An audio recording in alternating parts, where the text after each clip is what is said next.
संतोष देशमुख हत्या प्रकरणामध्ये उज्ज्वल निकमांची विशेष सरकारी वकील म्हणून नियुक्ती। बाळासाहेब कोल्हे सहाय्यक विशेष सरकारी वकील असणार।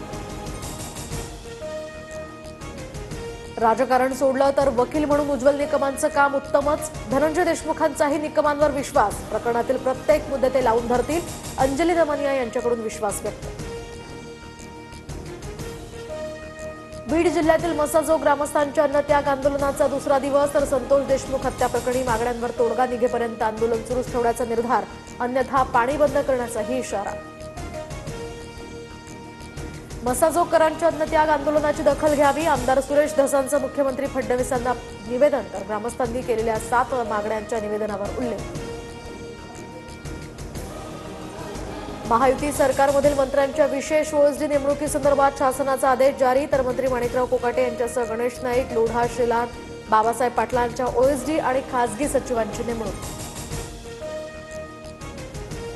आरोप झालेला विशेष कार्यकारी अधिकारी चालतो तो चालत नाही, मग मंत्री कसा चालतो? जो नियम ओएसडींना तोच मंत्र्यांना का लागू नाही? धनंजय मुंडेंच्या राजीनाम्याच्या प्रश्नावर सुप्रिया सुळेंचा सरकारला सवाल।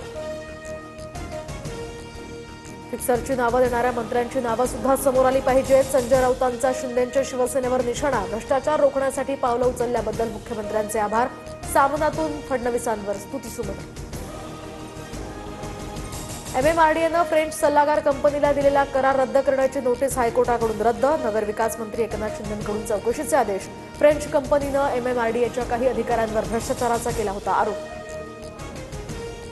एकनाथ शिंदेंच्या राजवटीतले घोटाळे बाहेर येत आहेत। फडणवीसांनी प्रकरणाची खुली चौकशी करावी। एमएमआरडीएवर झालेल्या भ्रष्टाचाराच्या आरोपांनंतर आदित्य ठाकरेंचा निशाणा। शरद पवारांच्या राष्ट्रवादीचे काही नेते अजित पवारांच्या राष्ट्रवादीच्या वाटेवर। राहुल मोटे, राहुल जगताप, विजय भांबळे यांच्या पक्षप्रवेशाच्या हालचाली। तर महायुती विरोधात निवडणूक लढवलेल्या नेत्यांना अजितदादा पक्षात स्थान देणार का, याकडे आता लक्ष।